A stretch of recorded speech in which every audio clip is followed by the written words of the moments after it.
Everyone has a different ranking when it comes to American Horror Story.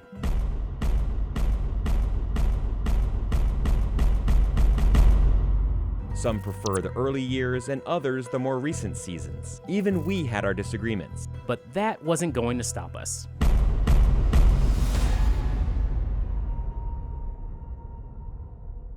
Now, don't come into this video thinking that we're going to go best season to worst season in seasons that you don't need to watch, because we literally enjoy every season of AHS. There hasn't been a real bad season here. So don't go into it thinking that we're just going to rank them like this season sucks and this season's great. That's not what this video is, but you keep asking for a power ranking, so we're going to give it to you.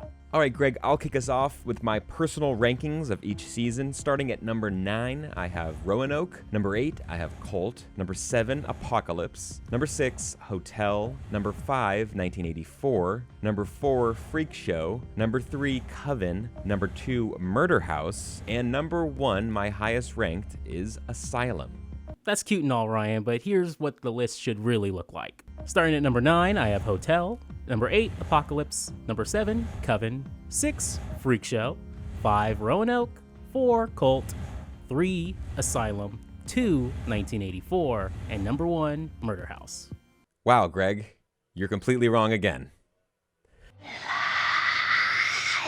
Now, in order to come to some sort of agreement, Greg, we decided to do some weighted voting. Basically, each season would get a certain point based on how it was ranked in each of our lists. So, a top-ranked season would get 9 points, while a bottom-ranked season would get 1 point. And lo and behold, we have the official power rankings for American Horror Story. In addition to that, we had to look into specific criteria for each season when ranking them, from the plot, the characters, the good and the bad, and the replay value. And without further ado, let's start at number 9 on our power rankings.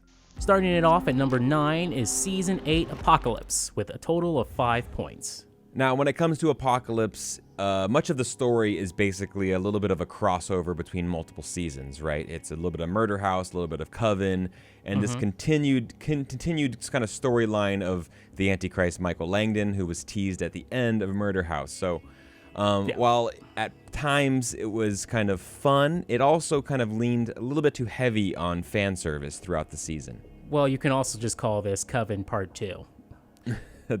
Hey, I understand that the Coven witches are obviously very, very popular, and that was one of the cool things to see in this season, right? As well as like the world building between the witches, the warlocks, the apocalyptic vibes of it. End of the world type stories are always kind of fun and entertaining to follow. And of course, in the AHS world, to see it happening is obviously a really fun watch. But there were some things that kind of dragged the story out a little bit too far for me. Some of Michael Langdon, as he was growing up, was just a bit too much. The Church of Satan kind of was out there when he met Caneros Robotics, Jeff and Mutt. I mean, that was kind of a little bit of a unnecessary part to the whole story. I feel like there were some fun moments. I don't want to say that it was completely a lackluster season. No, yeah, this season was pretty good. It took a lot of detours, more than any other season I can think of, especially their flashbacks. Every episode for Apocalypse seemed like it was just going to stay back in the past. It kind of makes you wish that they just dropped the bombs the first episode like they did, but they didn't have to spend so much time at the outpost, and they got straight to Michael Langdon versus the witches and went from there. They didn't do that. Yeah, that's a good point. I think you make a really good point that like kind of how they weave the storyline back and forth. It was a little bit confusing at times. I will say I agree with you in terms of how the first episode started off the season. It was a lot of fun, just to drop the bomb at the end of the season. It was intense. It was super intense, a lot of tension leading up. There were some hysterical moments throughout this season. Let's not get anyone twisted here. Like, this was a fun season. There was a lot of cheesiness, a lot of really good one-liners. I mean, Greg, it brought us one of our favorite lines ever. All the stew is stew! And this season brought us the return of Jessica Lange. Even if it was just for a small cameo as Constance Langdon, it was still one of my favorite moments of the entire series. And on top of that, you had 2 great characters this season with Madison Montgomery and Behold. Also, this season gave us Cody Fern. I mean, come on. At this point, I want Cody Fern in every season going forward, just from his portrayal of Michael Langdon as the Antichrist. He was a great villain.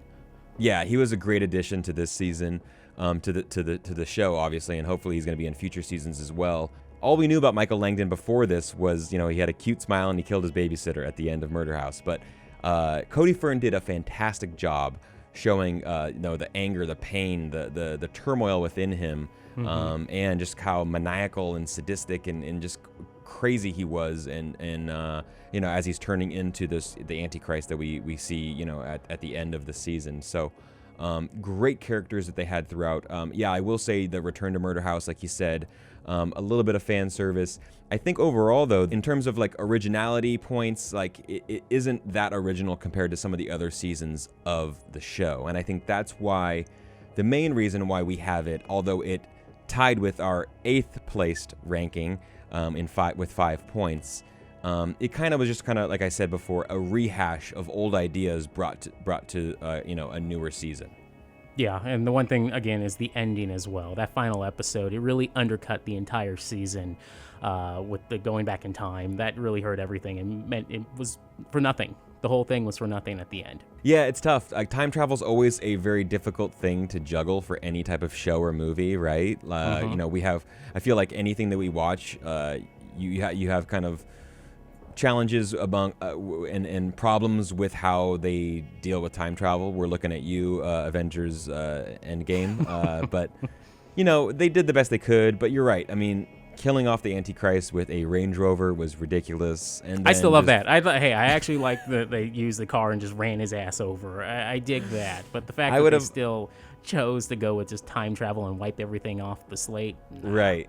And then none of it mattered. I feel you on that. And while I do have problems with the Range Rover running over him to kill him, I do like how Constance, had the opportunity to kind of bring him back right into the murder house and chose not to. That was a very good scene, and I thought that was effective. Now, for this season, when it comes to replay value, more than anything, it makes me want to actually go watch Coven and Murder House more than I actually want to go back and watch, Apocalypse again, which is why it's so low on the ranking at the moment. What about you, Ryan? Yeah, I agree. That's you said it perfectly, Greg. We actually do agree right now, because why would I want to watch this if it kind of just rehashed old things? Like the season of Murder House, the season of Coven are much stronger in my opinion. They're original stories, and if I want to kind of bring those characters back into my life, like I'm gonna go back and watch those ones instead of watching this one, where it kind of just extended the story, but it really didn't have a whole lot to say. Once you find out that none of it really matters, time travel can erase it all, and then there's no real stakes. There's no real stakes there. So replay value, maybe I'll go back and watch Return to Murder House to kind of get a little bit more insight on Constance Langdon and what she was doing in the interim, the years in between, and how she raised the Antichrist. That might be fun. But overall, and maybe like the first episode, just to see like the end of the world coming and some of Brock's one-liners, right? You are now free to see other people. No, Coco! Do not leave me in Santa Monica! Besides that, like I don't see myself coming back to this season very often. Moving on to number 8, we look at Season 5, Hotel, with a total of 5 points. Now, I know what you're thinking. This has 5 points. So did Apocalypse, had 5 points. But the reason why we scooted this up the ranking list is because it was an original story this season of Hotel. And it also had Lady Gaga. Really? It's a fun season. It deals with the haunted hotel. You got this whole thing with vampires. What else? The virus. Serial killers, the fashion. And of course, you have James March, who's this AHS version of H.H. Holmes, and I love him. Yeah, I think that the setting is really effective for American Horror Story here, right? A haunted hotel where you have a lot of characters coming and going. The whole eerie vibe, as you said, like the look and the fashion and the the style that they had in this time period of not only what people were wearing, but how like the hotel looked, the flair. Like I said before, all these fun characters that were coming and going throughout the hotel, and the people that would get stuck in the hotel because obviously the spirits are kind of haunting the hotel itself. So it was a good mixture of style. I think it relied a little too much on style and not as much on substance. But it was a fun, effective story, right? When you give like a homicide detective coming in there, looking into the place, what's going on. And then you get this whole backstory on James March, like you said, who, constructed the whole thing. Those flashbacks were really fun. And, all the murders that took place there that he was doing, just very, very horrific, gruesome stuff. So overall, a fun season, a very dark season, but also had, like I said before, Lady Gaga. Really? Lady Gaga, she helped it, but there's just way too much going on this season, including the 10 Commandments, killings, all of that kind of dragged it down just a little bit on our list. But with that said, there's still some great stuff here, including it has one of the best performances in all of AHS with Dennis O'Hare's performance. I mean, come on. For eternity. No pity party in my bar. Especially when the guest of honor can't see that he's the luckiest man who ever checked into the Hotel Cortez.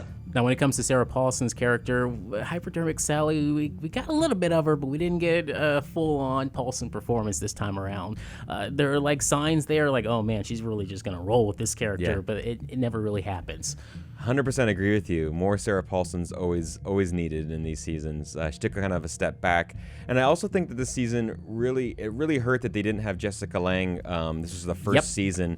She had been in the 4 previous seasons of the show, and then she retired from AHS until years later. Of course, Gaga was great. Of course, she got a Golden Globe for it, but it kind of felt like, you mentioned this before to me, that it kind of felt like one long music video almost, just kind of like with the flair and the style, but like the story was kind of not there. Yeah, Gaga or no Gaga, even if you take her out of the equation, it still felt like a long music video no matter what, and that kind of really hurt the season for me. Style over substance. I'll say this: I think the most gruesome part and the hardest thing to watch in this whole season was the addiction demon. Hopefully some of you guys agree with me on this one. Just like a tough watch, completely. I don't think we needed him. I don't think we needed that. Don't think we needed him. And in the whole side story with the vampires and the vampire children, it didn't really. I don't think it was completely effectively handled throughout the season of this show. No.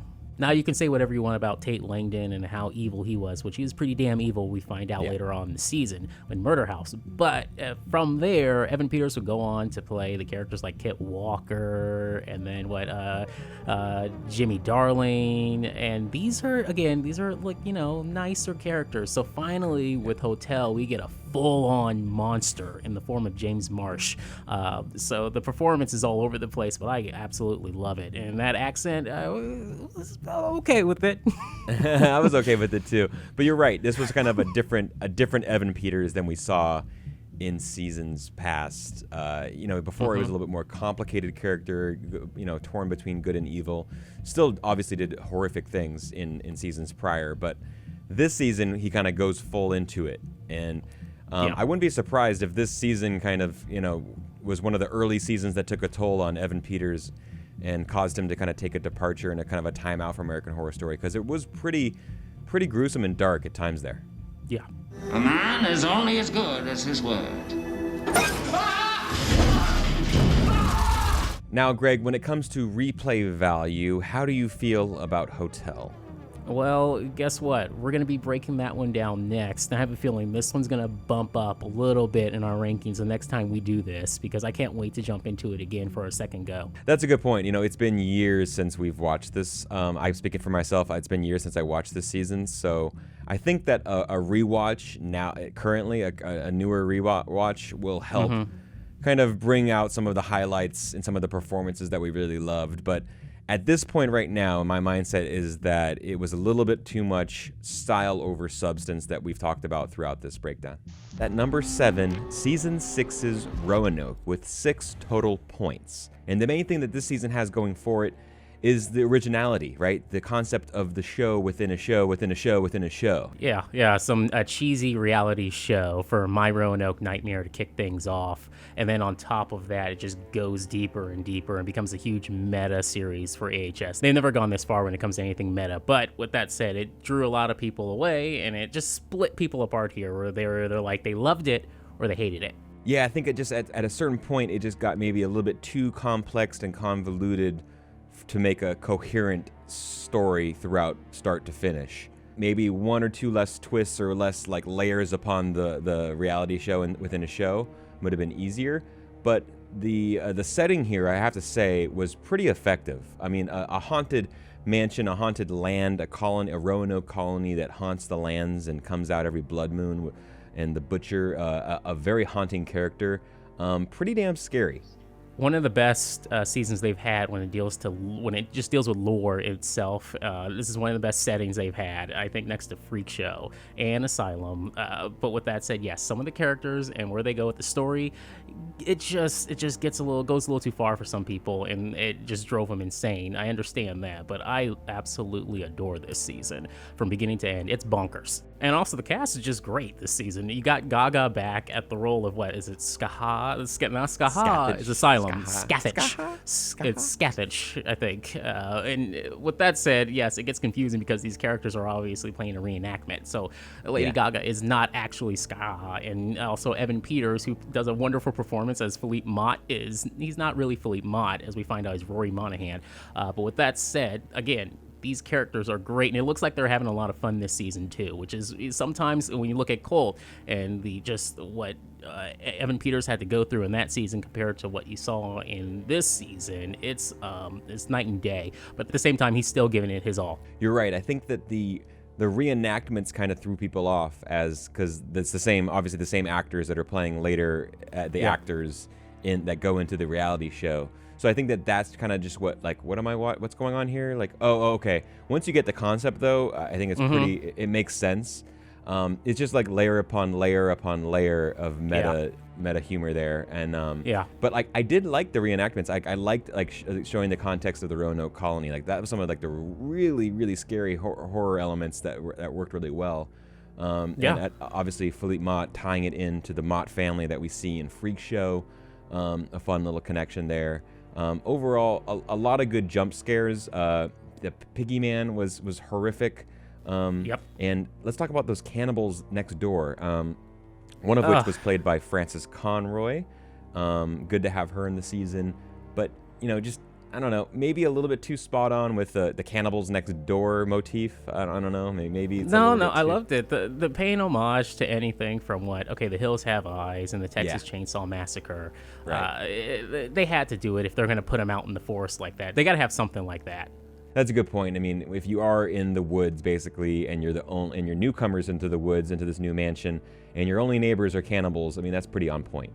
Yeah, and I just thought of X-Files Home, that episode, whenever they brought them up. And with that said, we got some of the best kills in all of AHS this season. There are some gnarly death scenes. One scene involves Philippe Mott being impaled and literally set on fire, which is one of the best, I think, kills they've had all season, because it's just like one long shot from beginning to end, and it's intense. Greg, do not mess with the butcher. That's what happens when you mess with the butcher. I also want to say that I think that they did a really good job with kind of the found footage aspect of this season. It's not always really done well. It's hard to kind of really get an effective found footage, either film or TV show. But they did a really good job with this. I think it added to the kind of the horror elements, the tension and drama throughout the season. So incorporating some found footage was really cool to do. And also, I think, as Ryan Murphy's kind of commenting on reality television and kind of what it does to people, and kind of, the trends that we see reality TV shows popping up over and over again, and kind of the insatiable appetite for the next new show, let's up the stakes, let's change it up. Having the layers upon Roanoke colony kind of reality TV shows that people would fiend to watch. It was an effective storytelling device. Absolutely. It's getting better with age. Just like Colt, this season will just go up on this list as we get farther and farther into whatever this reality television world we're living in. One more aspect I had a little bit of problem with was kind of the ending, how they just kind of tacked on this kind of epilogue of Lana Winters has to now interview Lee Harris about the whole thing, just to kind of like put another connection into this, another AHS reference into this season. I thought it was kind of just like added just to add it, and there's no real reason. Like, we really didn't need that. I think it could have been cut down a little bit at the end of the season. But at the same time, I think the writer, when it comes to the endings for every season finale, for pretty much, if you count out let's say Asylum and Murder House, it's just a race to get to the end and just pile it all together and just finish it off any way you can, and throw in a few more cameos if you can. I'm fine with that. But honestly, the biggest problem this season was the marketing from the beginning, not the ending itself. I think right from the get-go, they did this whole campaign where they were I think 10 to 20 ads where they're having people guess what the season was going to be. There were no teasers or anything for the lead up. So fans, of course, had their own favorites, aliens, it could be the witches again. So of course, this only led to disappointment when one of those ads was the real one, and it turned out to be just my Roanoke nightmare and the whole Roanoke colony. So of course, a bunch of fans are going to be pissed off right from the get-go before you even finish the first episode. And that has a lot to do with the fan outrage afterwards, where they always say it's one of the worst seasons when it's not.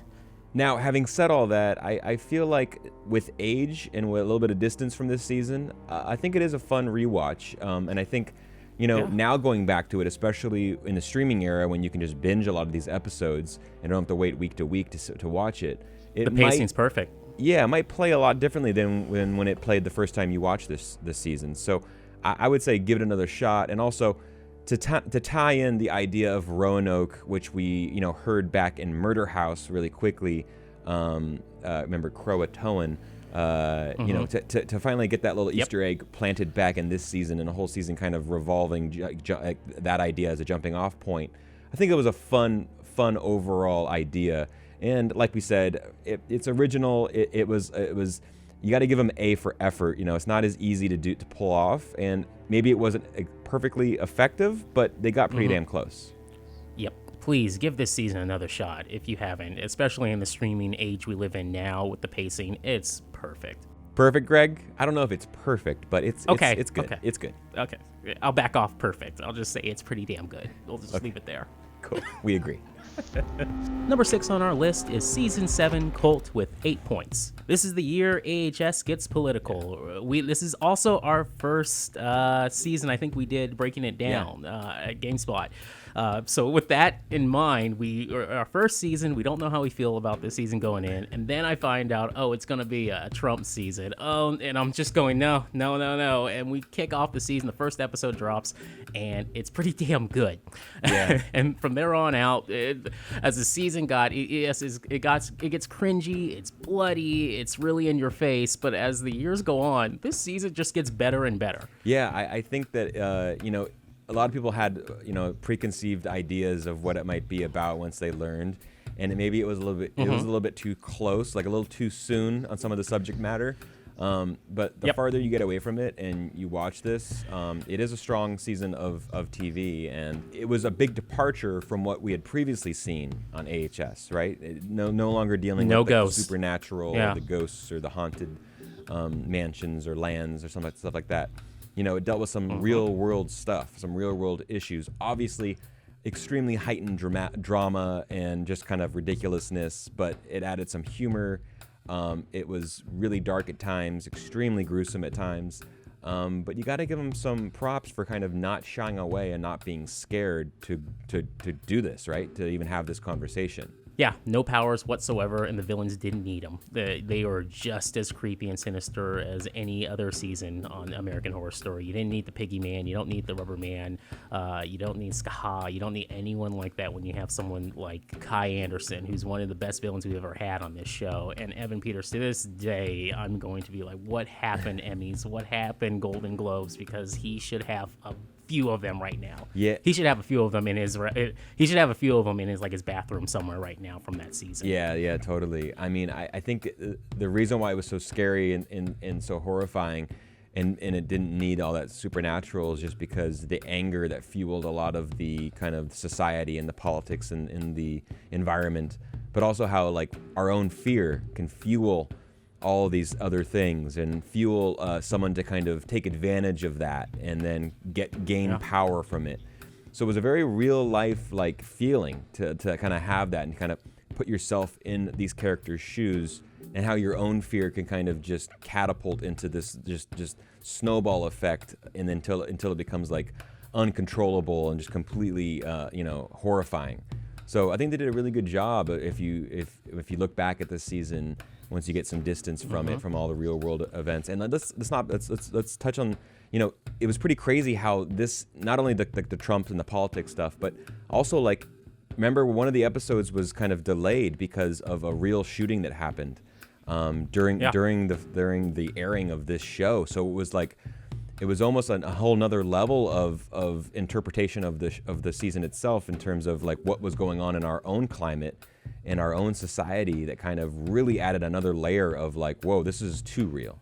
Now, when we talk about the cast this season, it's a great cast, but really, it's leading the way here is Evan Peters and Sarah Paulson. This season, more than any, there really are just, you got your two characters here, protagonist and antagonist, and that's it, and they go at it head to head, and it's just really one of the most concise seasons we've had in all of American Horror Story. Yeah, and like you said, with Evan Peters, I mean, he's playing like 5 or 6 roles this season, different cult leaders throughout, like I think even more than that. Yeah, I mean, it's pretty crazy, like the duty, like the kind of like how he's carrying the season and how good he is at every single performance he does this season.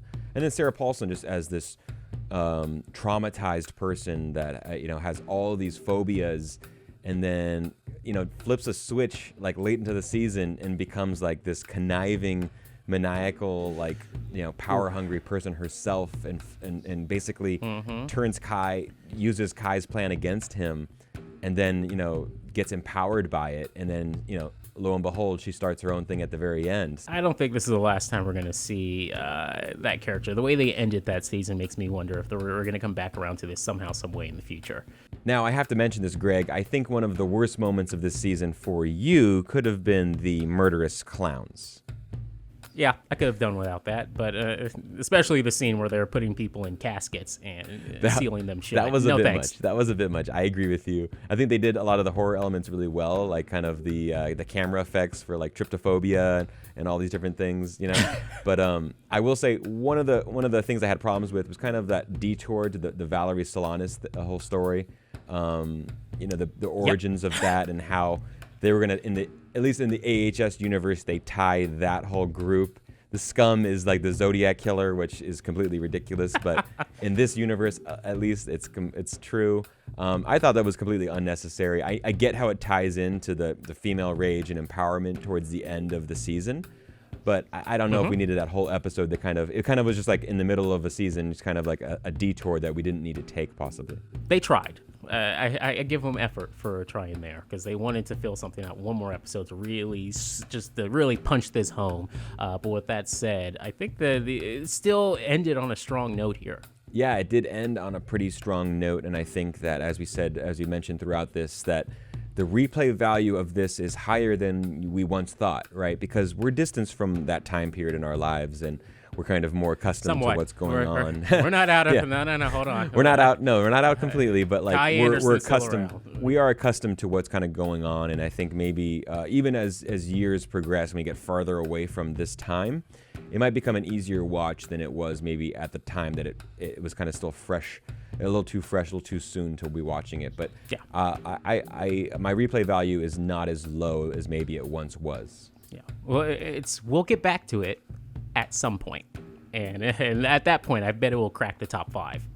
At number 5, Season 4's Freak Show with 10 total points. Now, Greg, this is the most recent season of American Horror Story that you and I have watched, and I would say overall that we pretty much enjoyed it. I mean, maybe a little bit too drawn out to 13 episodes, but overall pretty damn good. Yeah, I know they had a few detours to add a few more characters to, wrap up a few other storylines, so that's why they had 13. But with that said, I was fine with it. I know you did not enjoy that whatsoever, but I was happy to have Chester Crab along for the ride this season. I'm sorry. You had to bring up Chester Crab, didn't you? Yes. I think that what was most affected of this season was the period setting in the 1950s, mainly in Florida, to kind of show the kind of how society was back then with the normal, regular kind of society, and then these group of freaks that were kind of treated completely horribly. Obviously a commentary on the social conditions back in the 1950s in America. But I think they did a really good job with kind of showing that struggle,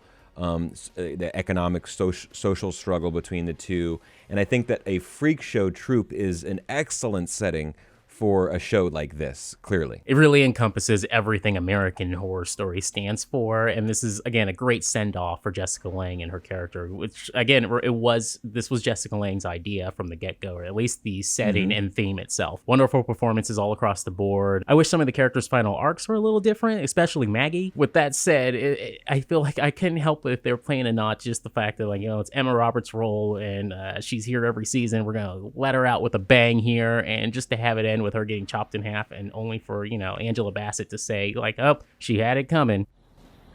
Steal her jewelry and bury the bitch. Yeah, I mean, I think overall, though, to draw heavy inspiration from classic films like Freaks, and to have that as your kind of your jumping off point and kind of just how the season starts. I mean, everything looks amazing in this, the fashion, the set design, cinematography is great. The cinematography. And then let's talk about it right now. The kind of the effects, the visual effects and flares that they added to this. To pull off the twins, the two twins, conjoined twins for Sarah Paulson to play two roles. Basically, if you know what it took to do that, like resetting numerous shots to frame up both of those characters in the same shot with another character, that's not easy stuff. To make Twisty the Clown look incredibly gruesome and horrific and horrifying when he takes off his mask, that was amazing. I think this first episode of Freak Show really is one of the strongest of the entire series. Showing Twisty on his, beginning his terror. You don't know what direction you're going. You have a killer clown on the loose. You have a very shady businesswoman who wants to become a Hollywood star, who has her own mysterious past, who treats this group of freaks kind of like her children, but then also treats them like complete strangers and utter trash. So property. And then you have all the different characters. You have all the different characters that come and go, trying to be like almost like leeches and trying to suck the blood and suck the money off of this group of people because they think they can take advantage of them. So a really, really good season, a really good start, as I said, of Freak Show. And like you said before, I mean, it was inspired by Jessica Lange's idea to have this type of season, a Freak Show, and what a performance that she gives throughout. I'm not only talking about the dramatic parts, the maniacal parts, but also like the musical performances. I mean, she's up on stage showcasing, what we know that Jessica Lange can do. So really fun to watch her kind of get this kind of goodbye, a farewell, but then we know she comes back years later for Apocalypse. And then we would also be treated with Finn Wittrock, his role as Dandy Mott, which is incredible as well. This, again, we saw this like Jack Nicholson Joker and a little bit of Patrick Bateman in American Psycho. It's so good. And then in my opinion, the best title sequence came this season from Kyle Cooper. It's just great with the little animatronics in there. I loved it. Love it. And of course, we can't forget about Naomi Grossman's performance as Pepper. It's just a wonderful, wonderful episode where we get this one small detour back to the asylum. I loved it. It's beautiful. It's heartbreaking from beginning to end. Yeah, and that was a great, you get that context and that connection. See, I like how they did this sort of kind of a little bit of fan service, but also like it was actually very, very thoughtful and had some really good weight to it. It brought us back to another season of the show. To a character that we knew a little bit about, didn't really know the whole story. And then once you find out the whole story, it's truly heartbreaking what happened to her and how she was treated. And that whole sequence, that montage when Salty, passes away, just heartbreaking stuff, but really well done. And like you said, Naomi Grossman doesn't have a lot of speaking parts as Pepper, but like the emotion is there, the physicality is there, and it was a very, very good job. And now, I wasn't a fan of the contemporary music at the jump, but going back and looking at all this from top to bottom, I thought they did a great job in how they explained it. Yes, this isn't from the time period, but we're using it to represent people who actually created the music, who were considered freaks of their time period. At first, maybe it does become a bit jarring, and you're kind of like, what? This song wasn't even made until the 1970s or 80s. How are she doing this? It wasn't meant to be like a literal thing, right? It was meant to be more of like what it signifies, what it represents. So I didn't have too much of a problem with it. I think just the first watch, it is jarring. I think now that you and I have rewatched it recently, we enjoyed it a little bit more than we certainly did the first time. I will say one of the problems I did have as the season progressed is just like how many episodes we had and how it dragged on, and it kind of had a feeling that we had like a new villain every week, and there wasn't like coherent direction. It was like Stanley's bad. It was like Elsa's bad. It was like, oh, here comes Chester Crab. Here comes this. And it's like, or Twisty the Clown, or here's more Drake. It's like it there's a lot of juggling around of who the focus should be on and whose story we're invested in. I understand why they did it, but I just had a little bit of difficulty with that. Now, when it comes to replay value, yes, I know there are 13 episodes, so there's a lot to go through here, but at the same time, there are so many little details that you missed the first go around that I really recommend watching the season again. It's so good. It's very inspiring. That's a good point, and I think that some of the real life inspirations that this season was based on give it a lot of replay value as well. But you're right. Like initially, I had fond memories of when I watched it when it was airing originally, and then going back, you kind of notice with some years in between, you kind of notice smaller details that you didn't notice the first time you watched it. Maybe you're okay with kind of the musical performances that they performed nowadays as compared to when you first watched it. And you're kind of just the whole time kind of in awe of what Jessica Lange is doing. And then Kathy Bates as well. Kathy Bates is incredible in this role. Evan Peters is great. And Sarah Paulson just kind of literally doing double duty in every scene that she has, playing both characters of the twins. And Michael Chiklis, too. He drops a great performance this season. And then Dennis O'Hare, Emma Roberts. I mean, come on, the list goes on and on. Angela Bassett, even in her small role, she gives some great one-liners. Speaking of the Mott family, I think that what I will most remember from this season is Dandy Mott. Like you said earlier, Finn Wittrock, I mean, what a surprise to have him kind of come into his own in this season. What a performance, just a traumatized person filled with all this rage inside of him, and then he kind of just explodes and takes out all of his pain and sins on other people, and just a very, very complex and a really well done job by Finn Wittrock. One of the most iconic performances, I think, in AHS has to be Finn Wittrock as Dandy Mott. What a sicko. Tell me, how do they die? Number 4, Season 3's Coven with 10 total points. Now, yes, this season also matched Freak Show with 10 total points, but Greg, you and I decided that because of the Coven witches and these characters that we just absolutely adore, they had to go up one more notch than Freak Show. Yeah, Cordelia Good is one of my all-time favorite characters, so we're going to give this the notch up.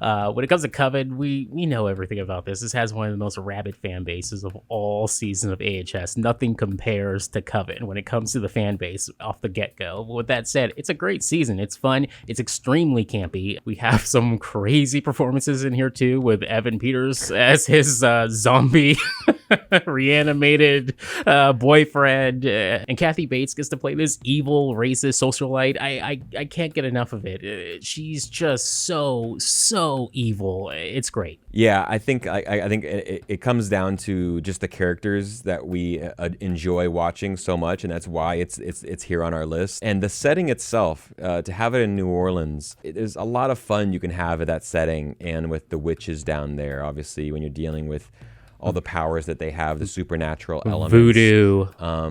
Yeah, and then you have the voodoo. You have the voodoo on the other side and then you find out about this long-standing battle between the voodoo and then the witches, the Coven, and you get some context and the backstory into how that all kind of went down. And then you get like this current timeline of a power struggle, right? The end of someone's reign and how hard it is to kind of give up that power when you thought you have all the powers and you're the most powerful thing in the world. Well, sometimes you're not. You don't have the power to kind of keep it going forever, and she has to kind of give up the reins on that, and then you kind of find out who's kind of next in line. Yeah. I think they did a really good job with the dynamics between mother-daughter, between Sarah Paulson's character and Jessica Lange. And then to get the other layer of Frances Conroy's Myrtle Snow and how much of a motherly figure she is, more so than Fiona ever was for Cordelia. Just really heartbreaking, touching, and I think it was really well done. Some things we didn't need maybe, Delphine LaLaurie's ridiculous racism and her severed head, watching some TV, seeing that Barack Obama is president, that was just kind of out of left field. Hey, I like that scene. I absolutely adore that scene. The lies. Yeah, overall, I think that as we talk about replay value, I mean, if you love American Horror Story, you need to be up to date on the Coven witches, and this ties into Apocalypse as well. You want to be able to watch and know exactly what this season's all about. So, all the memes out there for Coven. You know, you know why it's so popular. You know how badass these women are. Great roles across the board, and maybe it took a couple detours here and there, but really, really well done. And one of the most despicable and horrific characters in Madame Delphine Lalaurie, Kathy Bates. I mean, it's hard not to watch this season and just go like, wow, they really went for it. Now at number 3, this is where the fun begins. This is season 9, 1984, with 13 points. Wow, Greg, what an upset. 1984 at the number 3 spot ahead of Coven. I don't think either of us expected this, but we tallied up the points, and then that's what it is. Maybe a little bit of recency bias as the most, up-to-date season of American Horror Story. From my poll, I had it all the way up there because, again, it's a homage, it's a send-up to slasher films, so I'm gonna really love this season. I know the first half, hey, great, solid, all the way up to Red Dawn. You could just leave it there, and you don't have to have any more episodes going forward. They continued, and from that point going forward, it looks like they're about to stumble, but they managed to stick the landing in part because of Lily Ray. But overall, this is a great season. Yeah, I think you're right. You're spot on with that about... if you love slashers, you're very fond of the 80s, the nostalgia factor there, like, you're going to be a fan of this season. A lot of campiness, a lot of cheesy lines, and a lot of humor, a lot of really, really just ridiculous humor, really good gore, and just, if you're fond of all those movies that you grew up on and TV, then this is a no-brainer to be high on your list. And, it's very polarizing. Some people loved it. Some people didn't like it so much, but... it was a heck of a lot of fun, and yeah, you're right. It did kind of meandered a little bit off course a couple times there, but overall, a fun watch. And you know what? It kind of stuck to the formula that works for American Horror Story on the themes of like the haunted lands, the blood curse stuck to this land. And I wish it kind of leaned in more into that. I loved kind of the origin story of what happened decades prior and all that kind of stuff, and the shady cover up that occurred, and how Mr. Jingles, Benjamin Richter, was blamed for all these horrible things, but like he was more of a taken advantage of and framed, obviously, and then turned into a monster through when he was institutionalized. I wish they had more of that. What I didn't like, I think, is kind of when you kind of lost track of like the rules of where they are, of the purgatory that they're in, if you just throw them over the edge, then they're no longer stuck to the land. If you kill them, you know what I mean? Like, it kind of got a little bit weird and wanky at the end there, but overall though, fun to see a lot of the familiar faces that we've seen recently, some of the best kills we've gotten. And then, I mean, come on, if you start off with in an aerobics class, like and with 80s music, like it's going to be a good time. You know what I also really enjoyed about this season is that John Carroll Lynch, an actor who you and I really admire and think does really good work. He also played obviously Twisty the Clown, but this season, you think that he's playing just some one-note serial killer, and kind of what drew him to this role was that he wanted to expand and show his range and get a little bit more underneath the covers than just that kind of same cookie cutter serial killer on the loose. And those episodes where he got to kind of explore that, the inner turmoil, his character development, I thought it was really effective and one of the best parts of the season. Yeah, and with that said, too, the only thing missing from this season, honestly, for me, to keep this from fans being really upset if we had this number 1 or 2 because of the point system, was if, 1, Dennis O'Hare was in this season, and 2, if there was a cameo from Evan Peters as Billy Idol. If he sang Rebel Yell in the final episode, damn well this would be my favorite season of all time. That's the only thing that's keeping it from the top spot, probably. I'll give that to you. People will be so mad at us, but again, great season overall. I can't complain about this. I will say, Greg, one of the high points for us was some of the newcomers, the new faces we saw this season, like Angelica Ross. Her character was so fleshed out, and her storyline with her heartbreaking story of her father brought in there as well. I mean, you couldn't trust the character from beginning to end, and just the way it ended with her being the final girl, I absolutely loved it. Yeah, I thought it was really, really, really well done. I do have to bring up, though, the Richard Ramirez plot hole, Greg, because, Ramirez has showed up in AHS before, in AHS Hotel. This story it kind of sticks to some of Richard Ramirez's the real true story of Richard Ramirez, but there's a huge plot hole there. If he exists in one moment in AHS Hotel, how the hell does he get stuck in Camp Redwood? Look, the writers, they're going to make a joke about this. I know it. They're going to make some pun or something about this in the future, some note on it, just to put it into canon. I think you and I, maybe we care about it a little bit too much. Another thing I was thinking about is did this season even really need Richard Ramirez in it? I mean, do you even need to have that real life figure in this season? I don't think it did. Yeah, Dylan McDermott's character could have took over the role that they gave to Richard Ramirez's character.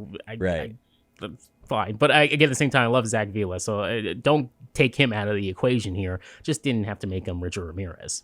Yeah, I thought Zach was great as well. I just think maybe the addition of the name Richard Ramirez into it just turned it into something unnecessary, right? Hey, you could have told the story without the name drop of Richard Ramirez. Although it was a kind of a fun little nod to who we've seen in this series before. Yes, and it's the 80s and the time period. They're thinking, okay, this is perfect. We can add in Richard Ramirez and keep him in canon. Until the season went on, they're like, okay, what do we do here at the end? How do we get him to the hotel? Now when it comes to replay value, it's 80s camp horror nostalgia. You're going to come back to this season over and over and over again. All the way up to Red Dawn. That is pure gold, 80s camp. Send up to slasher films. From there on out, it gets the tracks go a little crazy here, but I think they stick the landing. Yeah, I think you're right, though. If you have, like we said before, the fondness for the 80s slasher flicks, if you've watched some of those recent ones, some of those old classics, like that they're a lot of camp, a lot of cheesiness, a lot of gore. Maybe the acting's not like the best, but it's still a fun time, right? Yep. And this is a perfect kind of a double feature if you were watching one of those and then wanted to come over to one of these episodes. I think with more time, we'll look on it even more fond because of what they did with the era. I don't think it needed to be called, this is nitpicking now, AHS 1984. It could have been called just Camp Redwood. Call it Camp Redwood because it was weird just the year they chose, and it kind of hops around a bunch of different years and it goes all over the place in the 80s and before that too. So, it's more of the story of Camp Redwood, and I like the idea of having like Camp Redwood, the Roanoke, the murder house, Hotel Cortez, all these real, we've talked about this before, all these horribly haunted and maybe gateways to hell, or some sort of connection to the larger heaven versus hell battle in the universe itself. So obviously a fun little extension of the AHS universe. At number 2, it's season 2 of Asylum with 16 total points. Now, Greg, I have to preface this by saying this was my number 1 pick, my favorite season of American Horror Story. I'm not saying that you cheated or anything like that, or that you got your way and I didn't get my way, but whatever. I do feel, however, that the top 2 on our ranking, Asylum and what's coming next, is pretty much the cream of the crop when it comes to American Horror Story. That the series, while it's enjoyable, entertaining, and we love every single season, I feel like these two hit a level that we haven't seen quite yet. Correct. Just from the get-go of Asylum, the setting, the fact that it's actually in an asylum, the tension and drama that builds, how it was shot. The literal jump scares, how scary it was, but the jump scares as well throughout the course of this season. And just like the feeling of, you just feel like gross kind of the whole time when you're watching it. But then also a really, really well done storytelling and character development as well. Yeah, these 2 seasons are 1A and 1B, honestly. More than anything, this season, the writing is just from beginning to end incredible. They don't miss. They did not miss a single episode this season, honestly. And the only reason, because of, I guess we could say Murder House got number 1 because of the Electoral College. And hey, Supreme Court right here, 5-4 vote came in for me. And that's the only thing. But again, next year it's probably going to be Asylum. And there's something particularly scary about when we notice Lana Winters, the investigative journalist, going into the asylum, trying to uncover some miswrongs, some things that have been been happening under there, and then she becomes like the victim herself. She becomes put in institutionalized into the asylum itself. It's one of those things where we see this trope in a lot of obviously movies and TV. Stephen King does that. You know? becoming the patient when you're trying to help the patients in there. It was just really well done about like kind of what the institutions have done can do to people, and turn them just really just like kind of chew them up and spit them out, and then completely just destroy them. And sometimes the horrors aren't just down the hallway being experimented on, or the Nazi doctor that's doing some horrible stuff, but the horrors can come from your own mind, and what being stuck in an asylum in basically in a purgatory, what it might do to you, and what your mind might start playing tricks on you, and how that is a whole nother kind of spiral out of control and a whole different type of horror. So I think it did really well on the the psychological horrors, but also on the physical manifestation of a serial killer, a horrible experimental Nazi doctor, Satan himself, the devil, and the angel of death. All these really good elements that make for a fantastic season. Yeah, it drives right into our fears and mental illness, and just the fact that you don't know who to trust. You can't say one thing to one person and think you can turn your back and think that, hey, they're going to take your word for it and then not lock you up for it. With that said, this leads us to Jessica Lange's performance as Sister Jude, which I think it's her best. I honestly think this was her peak performance here. Just the toll of the character from beginning to end. Runs over a child, joins the Catholic Church, and all of a sudden, things just start to happen outside of her control, and it just barrels out of control for her and her character, which leads to this sad, tragic end, and then this rise too at the very end. Such a great performance. Yeah, it definitely was a rise. I think this character, more than any other character in the entire series of American Horror Story, was the most beautifully written and performed from start to finish. She did some horrible things. She punished people. She was a stern dictator inside there, and then the tables turned on her and it flipped, and she had to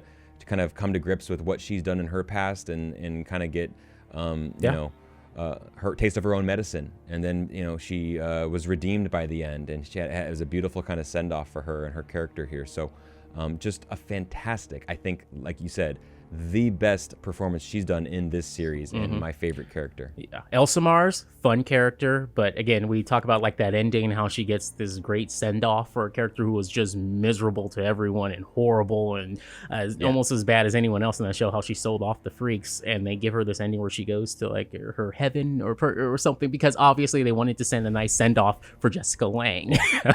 But when it comes to Sister Jude, the ending is just so bittersweet and perfect. And Evan Peters played Kit Walker, I guess the most genuinely nice characters you can ever see in American Horror Story, I think. Honestly, I think of someone else. It can't. Like, I honestly want to know what's happening to Kit Walker right now. I want to know what happened to him those years when he got beamed up. Sometime we're going to find out what happened. I don't know if it's going to be in that spin-off series or what, but at some point we're going to figure out what happens with the aliens, which is the one thing that I think on my list why it's not the top spot right now, is because of that alien storyline and how it just dropped off entirely. I knew you were going to bring this up, Greg. I absolutely knew it. The aliens is the one hiccup, I'd say, in this whole season that were completely unnecessary. They did not need to include the aliens. It would have been completely fine without that. You have so many elements here working at the same time. The supernatural, the mental illness, the electroshock therapy that they're doing in there, the serial killer of bloody face. You have all these things going on. The aliens were kind of thrown in there, and you're like, kind of just like, WTF? What's going on? Like, I did not necessarily need that. And it's one of those things where now it's just kind of, it's more like making us just question, what does it mean? Like we've even had to ask Ryan Murphy himself, like, will we hear more of the aliens? Are we ever going to inquire? And he does, and he does not want them back either. He's cool with we never see these aliens again. Yeah, I know. He's not the biggest fan of it. But see, I do think that the alien theme is a fun, like, its own season type theme. I think that alien abduction, fire in the sky type vibes, like, that is a great American Horror Story type thing to do. Area 51, we've talked about it. Like, that's a cool thing. But then to just, like, throw in a little nugget in between a completely different season, I just think that it was kind of, like, unnecessary. Come on, everybody.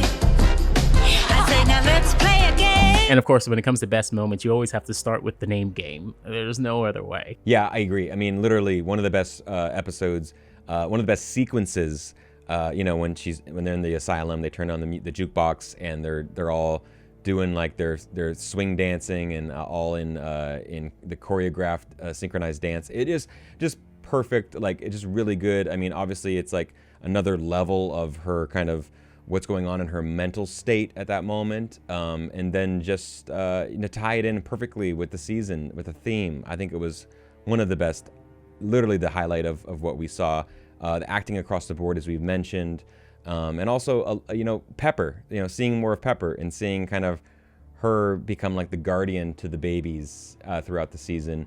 Now knowing what we know about Pepper, it's even more. I mean, it's even more touching to kind of see those moments and know exactly what she went through, and then how she was kind of just discarded, as many of these people were. They're just kind of like discarded by society and forced into this asylum and not given a voice, and told that they needed to be fixed, or they needed to change, because society was just so different back then. I will say, I also enjoyed Ian McShane, Greg. Ian McShane cameo. Crazy Santa. Yes, the Santa Claus, the serial killing Santa Claus. I think anytime you can get Ian McShane in a TV show, it's a win. Yes, agreed. He's awesome. Now, we already talked about LaLaurie and how evil she is, but we can't forget about Arthur Arden. Come on, I'm pretty sure he might be still the top baddie here. I mean, LaLaurie and Arthur Arden, those two, that's like 1A and 1B, like you mentioned earlier. Those are like cream of the crop in terms of like not the like. There's also a lot of serial killers. Let's be honest here. There's a lot of horrible characters throughout this season, this show. But those are two of the Kai worst, Anderson's absolutely. up there too.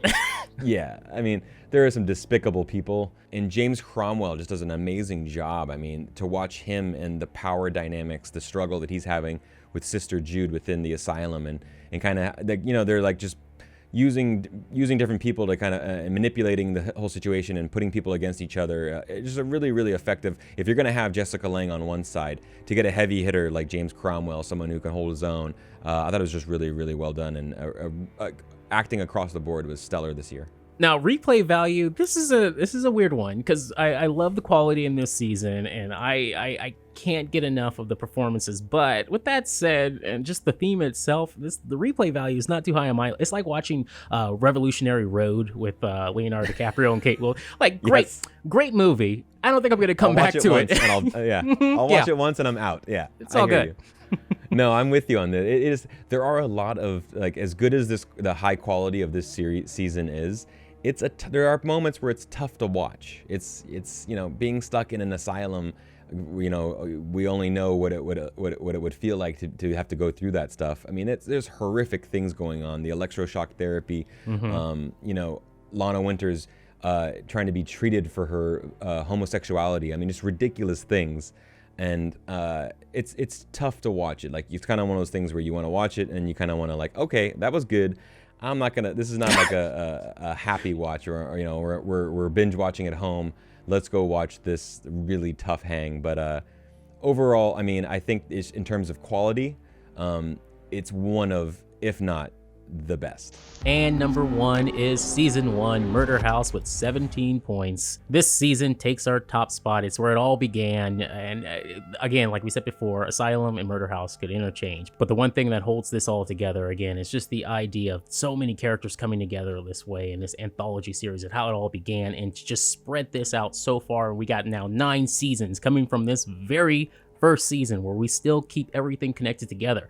The canon's still there to this day. What do we have? Like Richard Ramirez. That's the only like outlier we've had on this series. They've been able to run strong from beginning to end, and it's because of this season and the writing. And just go back, you can find the screenplays out there from this season. It's so damn good. Taking almost all of the horror tropes and trying to flip them on their side. I loved it. The fact that you got a family goes into a haunted house. The haunted house starts doing crazy stuff. Time to leave. They try to leave. They can't. Violet Harmon learns the hard way that she can't leave. And then we have Constance Langdon, played by Jessica Lange here, where, again, going back to before this all began, Ryan Murphy saw Jessica Lange perform as Blanche in Streetcar Named Desire, which changed his life. And this is how we got this season, and you can see it playing out so well from beginning to end. Every character, especially Evan Peters as Tate Langdon, is just so good. I prepare for the noble war. I'm calm. I know the secret. I know what's coming, and I know no one can stop me, including myself. Greg, I have to be honest. You make a really good case. I mean, it's hard to argue with everything you laid out here on why this is our top-ranked season of American Horror Story. Obviously, it's the one that started it all. The characters, the performances, the story, the idea of just a house, kind of, right, that just kind of flips your world upside down. All the years and years and years of just horrific things that happened inside the house, the spirits that are stuck in there. I think it's just so, it's something so familiar if you're a fan of horror. And it wasn't on the campy side. I'm sure there's moments here and there, but it was more of like a serious tone of, school shootings, very hard to watch stuff, like very real life horrors though. And, outsiders moving into a new town and having to deal with like the weird neighbors across the street and what's going on, and the literal skeletons buried in the ground in some places. The sequence of how Constance Langdon would punish Addie. I mean, those moments like are kind of like burned into my head about like just like what the season was all about. And like you said earlier, when Violet Harmon finds out that she had committed suicide, and it kind of is a twist that you thought could happen, but you didn't really see it coming. It's kind of like that Sixth Sense type vibe. And it was a really well done season of material from start to finish. So, and you're right, how it ended, one of the strongest endings, and kind of left open this whole other tale that we were going to learn years later about, the Antichrist Michael Langdon. So I could not agree more with you. I know that you cheated and you paid off someone for these votes, or you did something, but What? Hey, What? It's fine. Nothing Murder House number one is okay in my book. When it comes to replay value, of course, you're going to be watching this season over and over again. The characters, this is where it all began. This endless universe opens up here, and they can always go back to that. I mean, you got, Croatoan, and some great twists there in between it. All right, Greg, I got to give it to you. Your number one is the GameSpot Universe number one top-ranked American Horror Story season. I'll give it to you this time. Okay. We will argue about this probably for an endless amount of time, but Murder House is pretty much the cream of the crop. It doesn't get any better than Murder House. So if you haven't watched it in a long time, I recommend you immediately. I mean, all we have right now is time to rewatch stuff. Go back and rewatch the entire season of Murder House, as well as, hey, every other season of American Horror Story. All right, so that does it for our list. Let's take one more look at the full ranking once again. Here we go at number 9, it's Apocalypse with 5 points. Number 8, Hotel with 5 points. Number 7, it's Roanoke with 6 points. Number 6, it's Cult with 8 points. Number 5, it's Freak Show with 10 points. Number 4, it's Coven with 10 points. Number 3, it's AHS 1984 with 13 points. Number 2, it's Asylum with 16 points. And number 1, it's Murder House with 17 total points, making it the top season on our power rankings. Okay, that does it for us over here, everyone. I'm just going to say this nice and slow. Be civil in the comment section down below. We love you all. Art is subjective. Goodbye. We'll see you soon for the next breakdown. That's correct. There's no correct ranking, Greg. We all have our own rankings, so everyone just be nice in the comments. We will be back with breakdowns of the next season. AHS Hotel coming soon. Love you guys. Take care. Be safe. See you soon.